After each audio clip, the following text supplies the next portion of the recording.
Good morning. Really cool to have you all here. We're going to start today a series of lectures over Chapter 19. And it seems maybe a little bit strange because the last lecture we had over material was over Chapter 17. So I want to talk here a little bit about what's going down. Next week during lab, all right, we're only going to meet, you'll only meet with me for 2.5 hours.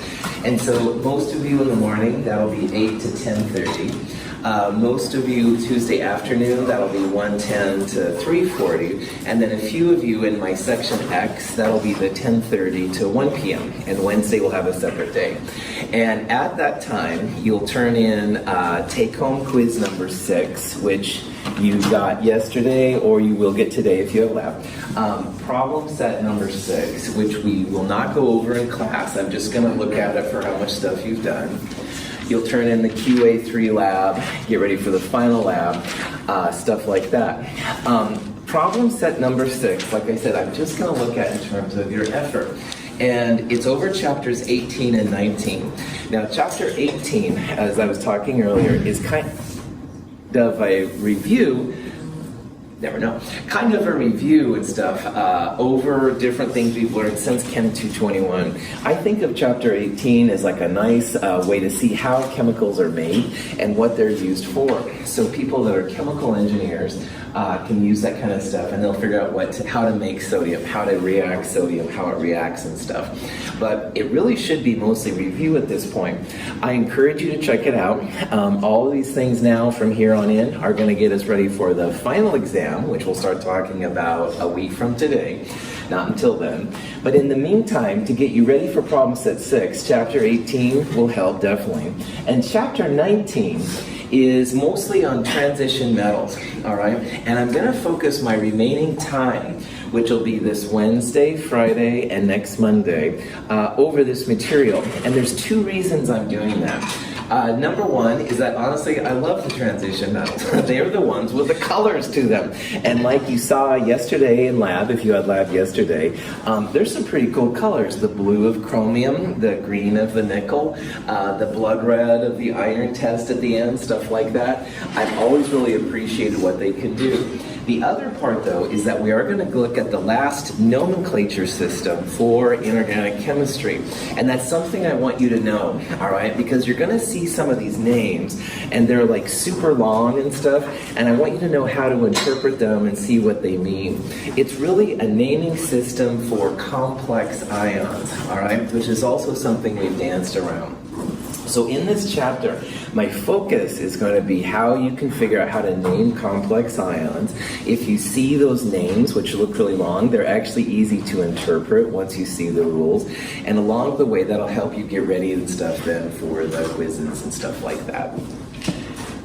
Are you cool coming on Friday to do your presentation then? So, sure. Okay, cool. Sorry, I got everything set up now, so just...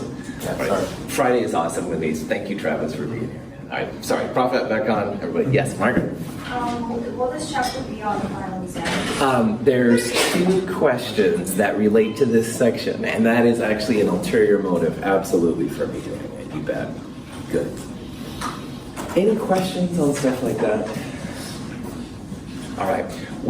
So like I said, we are not going to look at Chapter 18. There is a version of PowerPoint notes for Chapter 18 online. And if you're curious to see what I would have went over, absolutely check it out. We are also not going to get through all of the notes in this chapter either, I'll be honest. There's more material here than I'll have time for. But along the way, I'm going to share with you the parts getting ready for the final, like Margaret asked about. She's very good question to ask. And along the way, we'll also see how to name these crazy things. So if you see these hyper long names, you'll know what's up. Questions on any of this stuff? Okay, so this section is about coordination compounds. And coordination compounds are essentially complex ions as applied towards inorganic metals, all right? And there's a lot of examples of these around. We've seen some of them already. We just haven't talked about them as much. But along the way, we'll see what's going on here.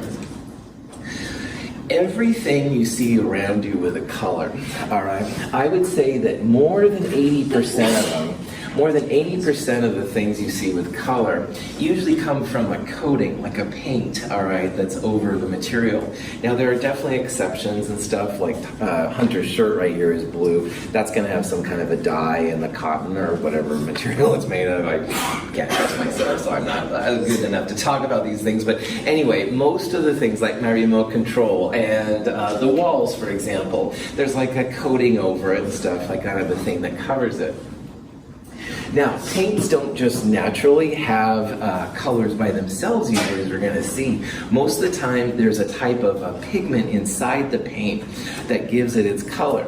And if you've ever been to Miller Paint or any of the places, it usually, like, they can make just about any color you want, but they'll start with like a white base, and they'll add in different colors and stuff to give you the hue you want. So the question, of course, is where do the pigments get their color? And almost inevitably, transition metals give you the colors. Now again, it's not all the time. There are some organic compounds that do it, but the transition metals are what give colors. And this is just a cheesy little graphic I found on the internet that shows some of the possibilities and stuff for different things. So we're going to focus a lot on the transition metals, which are the B groups on the periodic table. They're the elements that have a lot of D electron chemistry, and we'll talk about what all these mean as we go through these different sections. Lots of transition metals in nature. Some of them you see all the time and you don't maybe think about, some of them you don't. If you've ever looked on some buildings, they have kind of a green sheen on them. A lot of times that's from copper. A lot of the fancy gems and stuff that you hear about, like rubies and stuff, will have different types of metals in them. So apparently rubies have a chromium, sapphires are some kind of iron and tin. But there's more than just color, all right? Your instructor is maybe perhaps a little obsessed with color, I confess. But there's lots of practical uses for transition metals as well. And we're using it all right now in our bodies. So for example, vitamin B12, which you have to have enough of, it has a cobalt center. The hemoglobin is an iron-based center in our blood.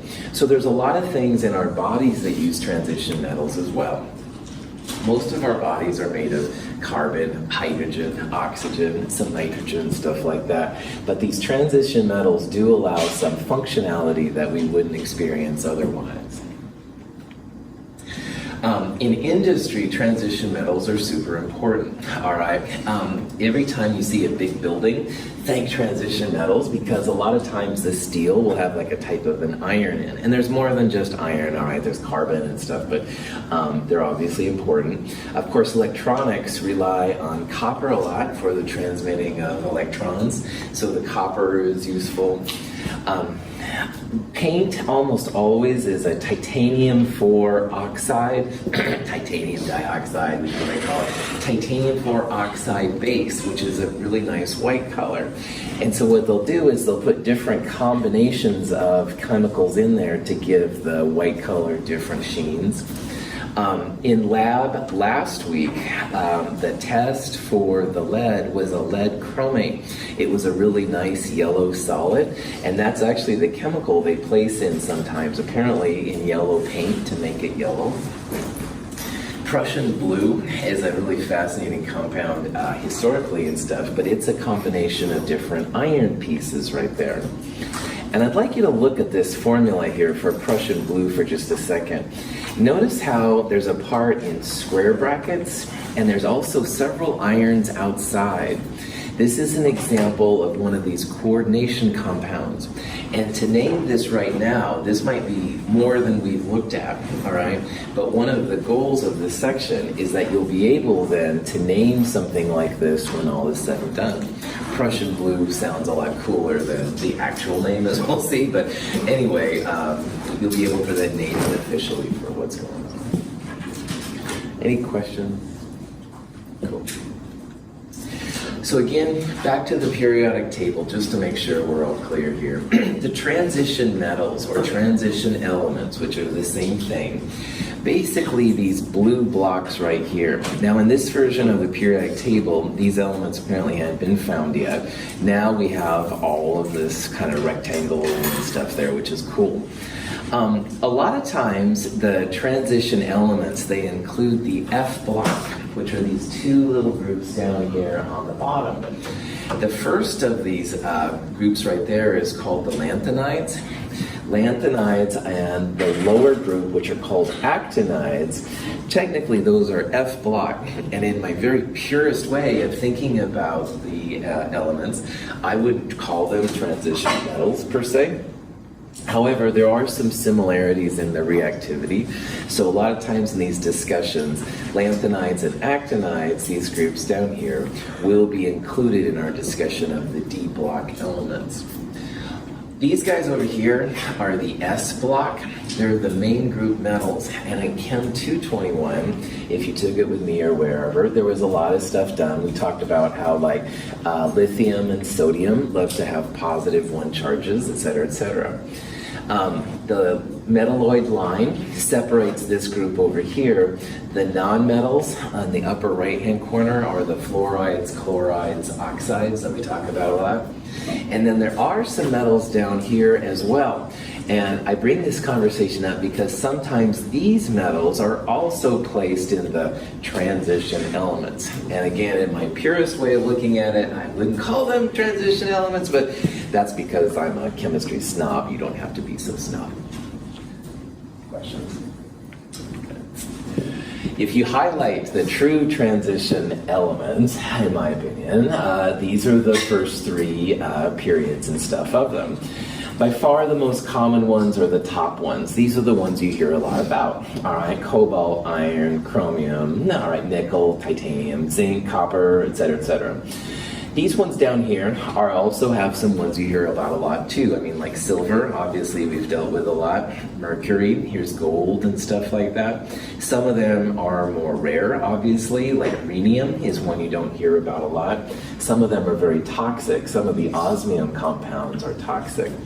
But all of these, why it makes them kind of grouped together is that the D subshells are going to be the dominant force of defining the reactivity.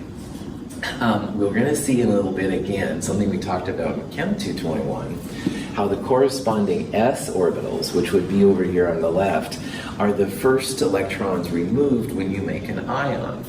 And so the chemistry you see of a lot of these, the chemistry we saw yesterday or you will see today, the chemistry is really reflective of these electrons in the d orbitals. So all of the transition metals, all right, they've got the typical metal properties, all right?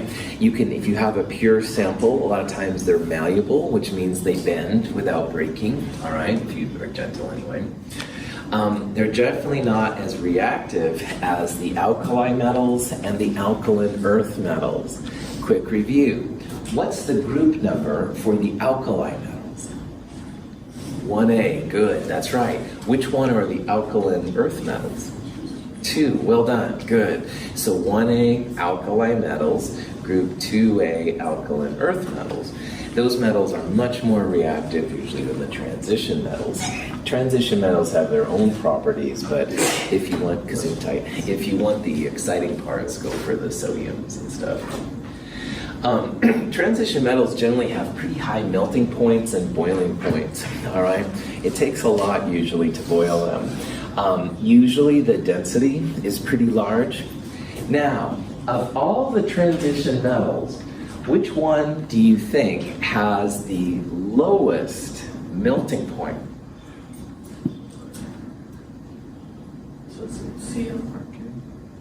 Mercury. Liquid.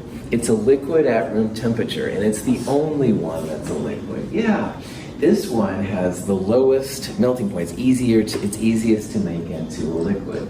If you look at this periodic table, or the ones in 2501, all right, all of the black elements are solids at room temperature and pressure, all right?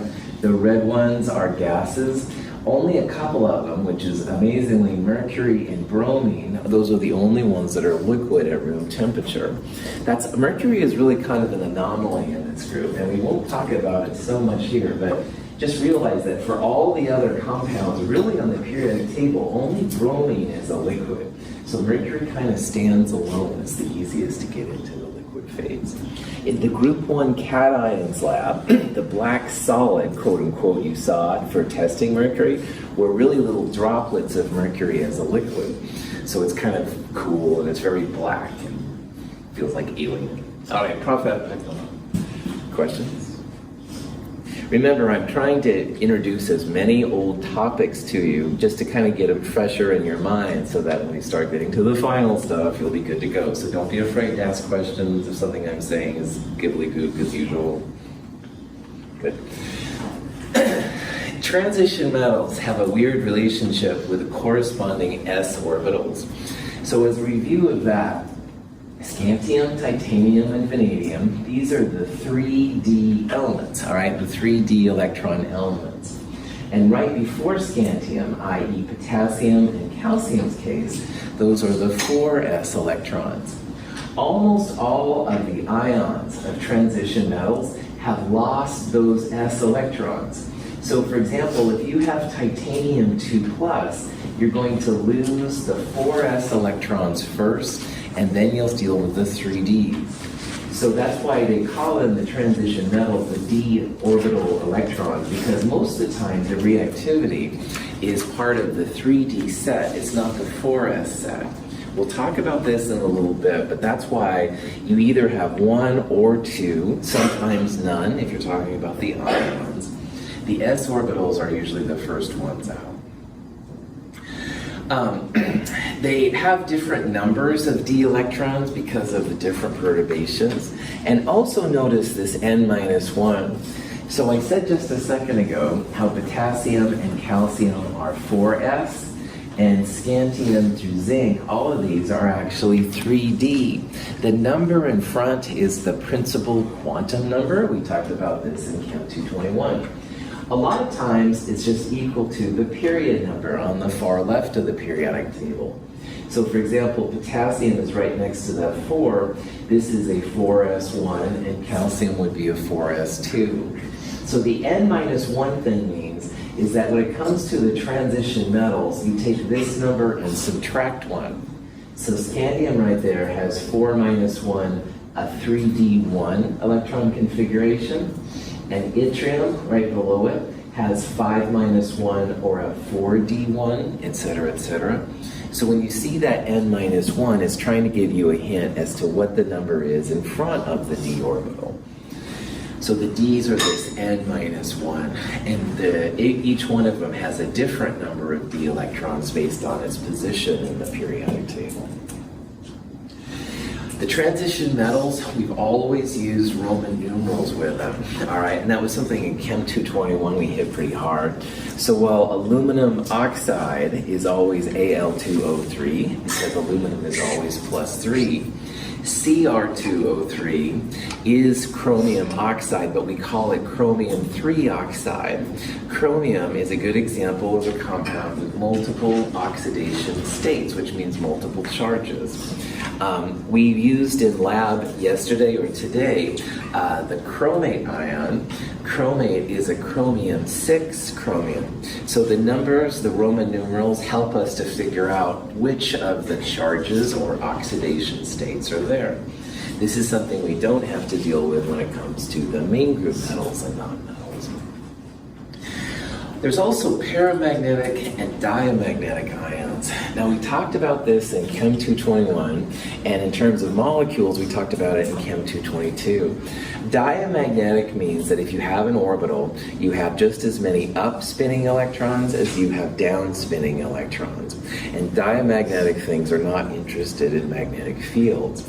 Little paramagnetic systems, though, are like up electrons without a down, and that unparalleled spin power, if you will, is able to do some really interesting things. They think that paramagnetic ions in our bodies are what causes things like cellular damage, it causes us to age, I don't know. Anyway, if you take antioxidants like vitamin C, they're really good scavengers for paramagnetic things in our bodies. These ions of transition metals can be both paramagnetic and diamagnetic.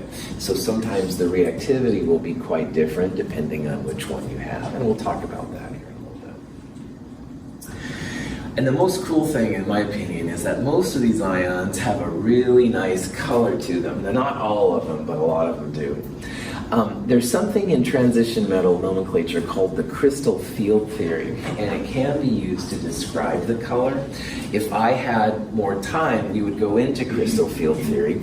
It's a nice way to see how much energy is released and needed. You can think of crystal field theory as kind of like the valence bond theory from Chem 222. Valence bond theory was useful for describing how molecules, covalent molecules, are put together. Crystal field theory allows you to find corresponding things when it comes to these transition metals. But we probably won't have enough time to look at crystal field theory. Son of a, I know you're disappointed, but anyway, if you're curious about the colors and where they come from, look at the notes and stuff for some hints. All right. So, electron configurations was something we talked about in Chem 221. And if you have something like hydrogen, you always start with the 1s orbital. The 1 electron of hydrogen, which comes from the 1 proton of hydrogen, you put it in the first one, 1s1. Helium would be 1s2. Lithium would have 1s2, 2s1. Beryllium, 1s2, 2s2, etc., etc. Transition metals have these as well. This is called the noble gas notation. It basically says you have all of the electrons up to argon. So instead of writing out 1s2, 2s2, 2p6, 3s2, 3p6, you can just skip right away and call it argon and be good to go. Now, after argon, the 4s electrons are actually filled up first.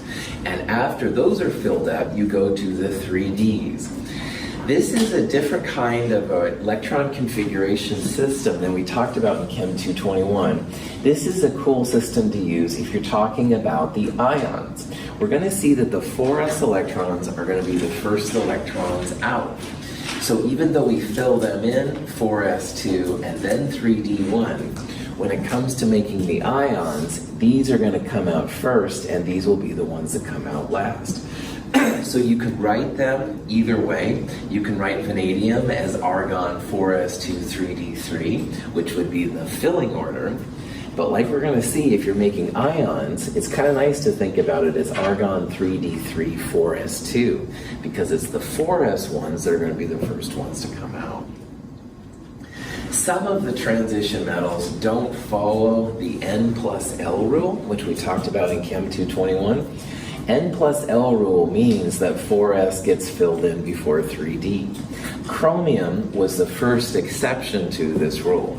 And through a mechanism that the N plus L rule honestly doesn't address, one of the 4s electrons jumps ship, and it jumps ship to the 3d. So you'd expect chromium to have an argon 4s2 3d4, one more electron than vanadium. But for whatever reason, chromium doesn't follow this rule. It does this way. I guarantee you that on anything I give you, if you call chromium argon 3d4 4s2, you'll get full credit. But I do want you to hear that the N plus L rule isn't perfect, and there's some weirdness about it.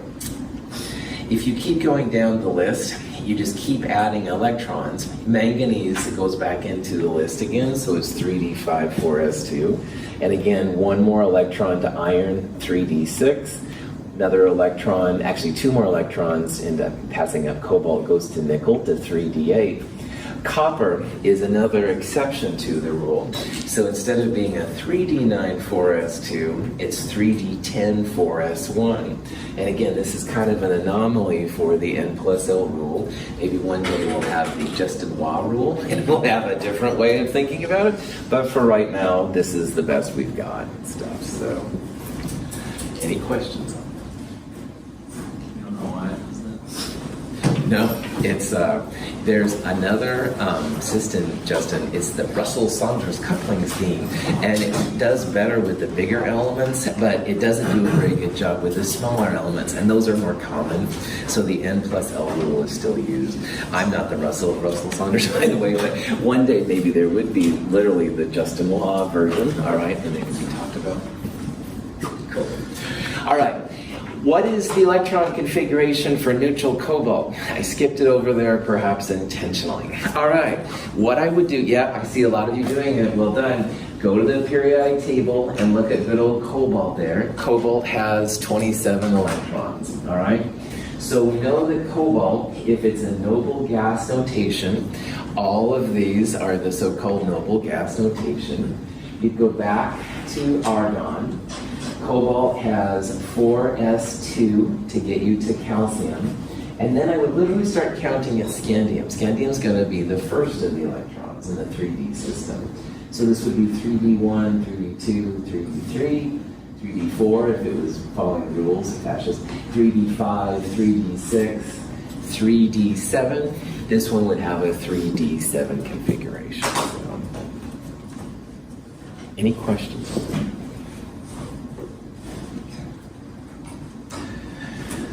The oxidation states slash charges, which are the same thing, okay, for the transition metals are all over the place. And these are just common oxidation states, i.e. common charges. There are a lot more than this, all right? So for example, for cobalt, I've dealt with some positive sixes and stuff like that. There's other ones out there that we see. These are just a list of the more common ones that are there. Now, when you make an ion, any one of these ions, the important thing is that you first take out the s electrons. Once you use up the s electrons, then you start dealing with the d electrons. Now, all of these examples up here are 3D elements. So n minus 1 here is going to be 3. Those are the 3D electrons. If n minus 1 is 3, then n is going to be 4. What this is saying is that first take out the 4s electrons, then start taking away the 3d. So if you wanted to make a copper plus 1, all right, the first electron to be removed would be one of the ns electrons. If you wanted to make nickel plus 2, for example, you would remove both of the 4s2 electrons first.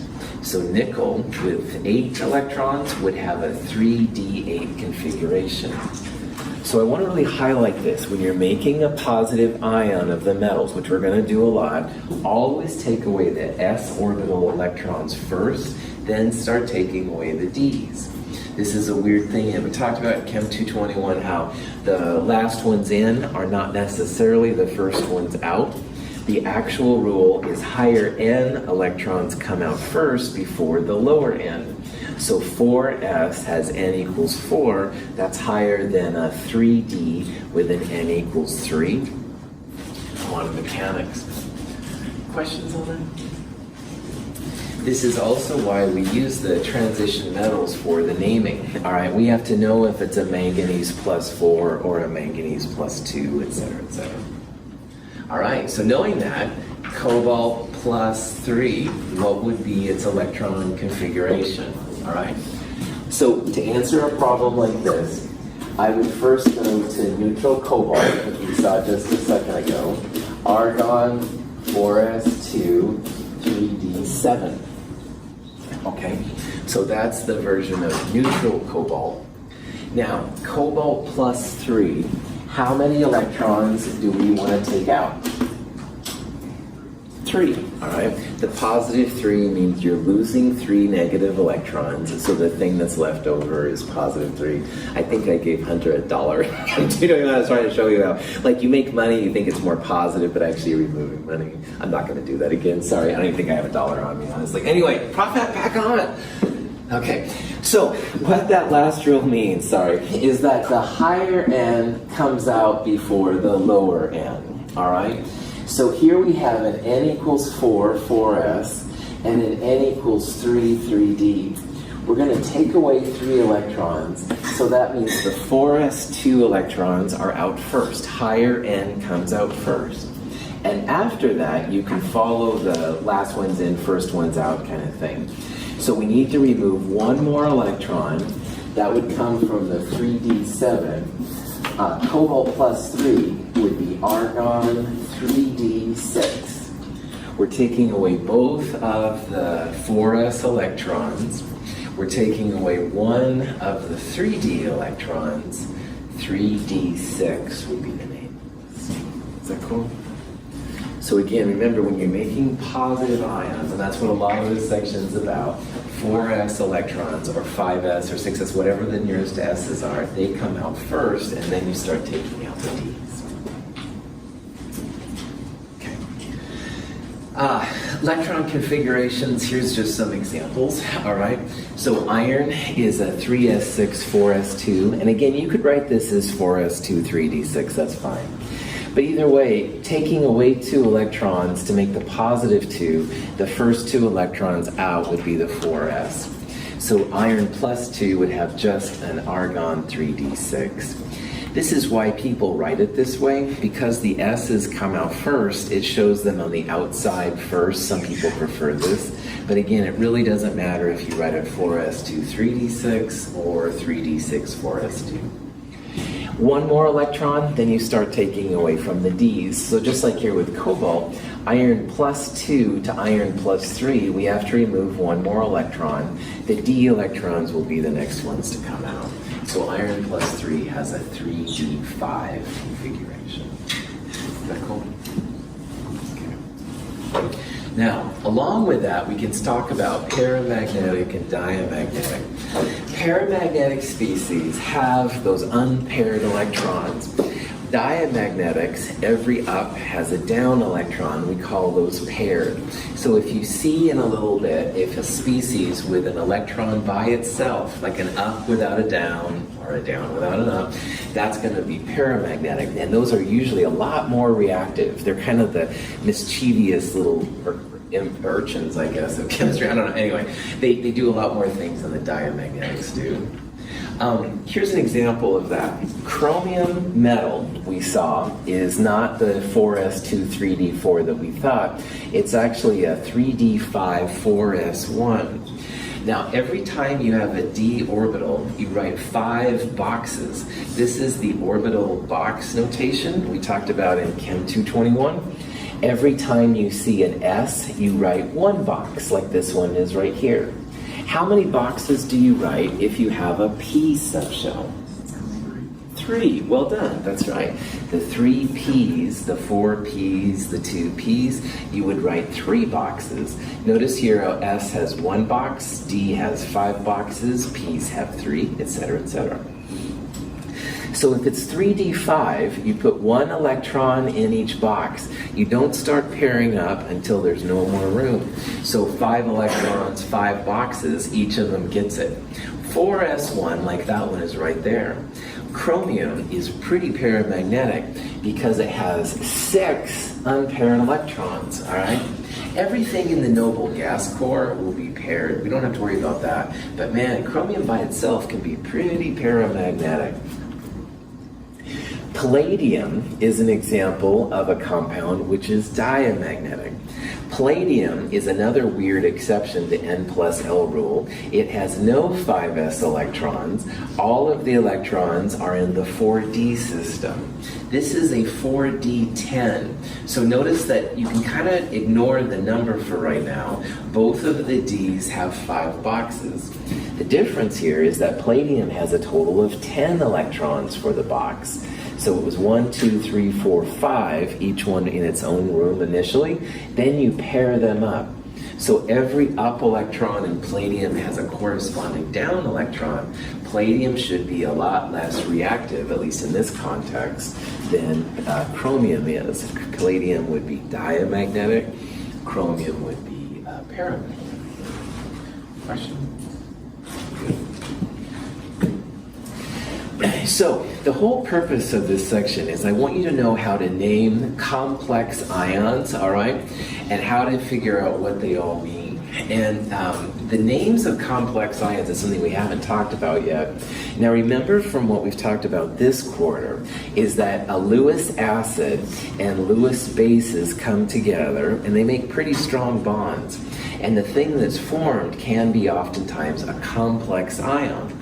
So this is an example of an iron reacting with some cyanides to make this complex ion. This is an example of a nickel reacting with some ammonia to make this complex ion.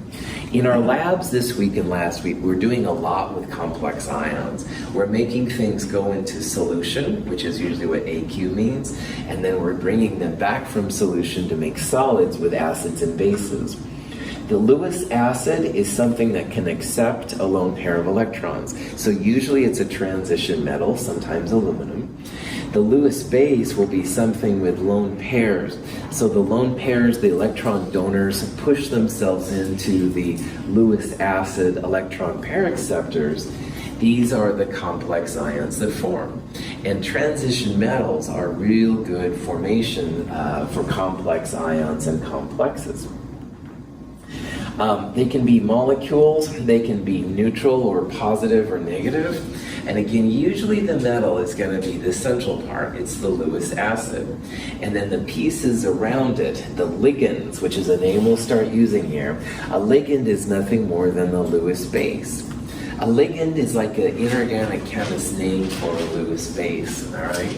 So if you see that word ligand and you call it ligand, it doesn't bother me, by the way. Ligands, all right, are essentially types of Lewis bases that coordinate to a metal center. The cyanide would be the ligand in this complex ion. The ammonia would be the ligand in this complex ion. So, cool. A coordination compound, then, is officially one or more complex ions put together. These are examples of coordination compounds, all right? And is in a punchline, things in the brackets like that, that's a complex ion. So this compound, which is this complex ion with chloride, this would be a coordination compound. It has a complex ion with some chlorides on it. This one right here is a coordination compound. It has a neutral charge, but it's made up of two complexes. You have a positive copper complex ion on the left and a negative platinum complex ion on the right. Now remember in chemistry, positive first, it's more negative second, all right? This copper is going to be the positive part.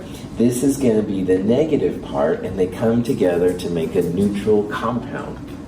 This one right here is a single complex ion, if you will, but the chlorides and the platinums cancel each other out. So a lot of times you'll see those kind of things in brackets like that to show that it's a neutral overall compound. We're going to talk here a little bit about coordination number, and that's really the number of pieces that combine with your central metal. Some metals can handle 2, some metals can handle 4 or even 6, some of them go even beyond that. But the coordination number can be helpful to see like what's happening in the compound. Here's an example of one that's pretty chill. Cobalt here has 6 ammonias around it. So those 6 ammonias are connecting to the cobalt. That gives the cobalt a coordination number of 6. You can think about it as the number of teeth from the Lewis base that go into the Lewis acid.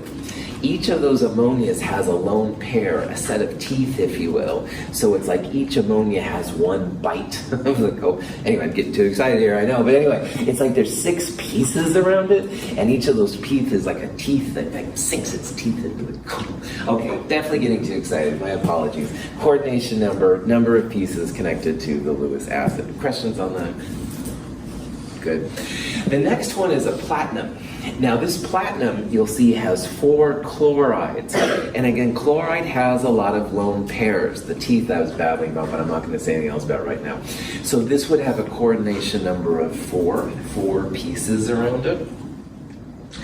The most common coordination numbers for metals, 6, 4, and 2. I would argue that 6 is the most common, all right, but you do have a lot of 4s and 2s around. And again, it's the ligands, the Lewis bases in this world that determine the coordination number. This thing right here has 1, 2, 3 green atoms and a 4th bond right there. So this thing right here would be a 4 coordination number of 4 because there's 4 pieces around it. Yeah. What's the coordination number for that very last example? This one right here has 2 ammonias and 2 Cls. So because there's like 2 plus 2, 4 pieces, it would have a coordination number of 4. Great question, Margaret. Yeah. This one right here, you look at just the parts in the brackets, all right? So this cobalt would be 6 because there's 6 ammonias. Here, you've got 2 different coordination numbers to think about, the positive and the negative part. The copper here has 4 coordination number of 4 because there's 4 ammonias. The platinum is going to have its own separate coordination number, and it's also equal to 4 there because of the 4 chlorides. We'll see more about this here coming up. That was a cool question. If you have a coordination number of 2, you can start making predictions as to the geometry. And in Chem 221, when we had something like carbon dioxide, the oxygens were all 180 degrees apart from each other. And that's by far the most common type of geometry if you have a coordination number of 2. One of the compounds you saw in the group 1 cations lab, or technically you didn't see because it went into solution. Anyway, silver, wow, my jokes are bad this morning. Silver can bind with 2 ammonias. It's a coordination number of 2. The 2 ammonias are there. The geometry of that has been confirmed. It's essentially 180 degrees. Silver in the middle, ammonias are on the outside. They're almost always opposite each other. That would be a linear geometry. Now with 4, it gets a little bit more complicated. The tetrahedral geometry is very common. So in the Le Chatelier's principal lab, one of the solids disappeared when you added a lot of ammonia to the zinc. That was this complex ion. And they feel that that complex ion is literally tetrahedral. What are the approximate bond angles in tetrahedral geometries? 109, well done. 109 is a very common type of angle and stuff when it comes to tetrahedral systems. So the geometry of each ammonia, zinc, ammonium is about 109, give or take a little bit, you know how that goes. But there's also another type of geometry which is more common than you might think, and it's a square planar geometry. This nickel right here with 4 cyanides is an example of a square planar complex. What kind of angles do you think you're going to see in a square planar geometry? 90 and 180, that's right. Square planar means flat and 2-dimensional and stuff like that. If you had to make a guess, what do you think's coming out and in to the nickel on this diagram? Lone pairs, that's right. These square planars are very common sometimes when you have things with extra electrons around it. And again, this is something that we would have talked about more in that crystal field theory. If you're curious, look at the notes and stuff, it'll have some more explanations. But usually in stuff, there's some kind of a lone pair interaction that makes that happen. 6 is the one we're going to spend quite a bit of time on. 6 is another type of a coordination number, and that's the octahedral system. There's a lot of examples of this out there. So this is a cobalt with 6 cyanides around it. The light blue would be the cobalt, and the dark blue dots would be where the cyanides hang out. All right, that would be an octahedral system. What are the approximate bond angles in octahedral systems? 180, sometimes 90, stuff like that, pretty chill. Now, look at this dude right here. Now, En is an abbreviation for a type of a ligand, but notice how there's only 3 of them. This is an example of a compound with more than one bite. And I used the idea of teeth. Got traces in it. I used the idea of teeth earlier because each tooth is like a lone pair. And if you have a small molecule like cyanide and ammonia, one tooth per ligand. Some molecules, like this one we're going to see, are a little bit longer, and they literally have like 2 teeth, and each tooth can go into the central atom. We're going to talk about this here in a little bit. This is a double-toothed ligand. Anyway, questions? You can tell this was my area of chemistry. Pop that back on. Fell off for a second there. Okay. If you're thinking about charges, all right, you still need to think about all of the pieces around it, all right? So as an example, does anybody remember what the charge is on a cyanide ion? -1, good. Cyanide is a -1 polyatomic ion. If you wanted to know what the charge is on this iron, remember that cyanide is -1, and there's 6 of them, all right? So if it was just the cyanides, there would be a -6 charge, but the whole complex ion itself has a -3, so it's not the -6 we would have expected from the cyanide. What do you think the charge is going to be on that iron? +3, that's right. +3 iron plus 6 times -1 for the cyanide equals that -3 right there. So this is how you tell the charge on the metal. Remember, metals, the transition metals are all over the place.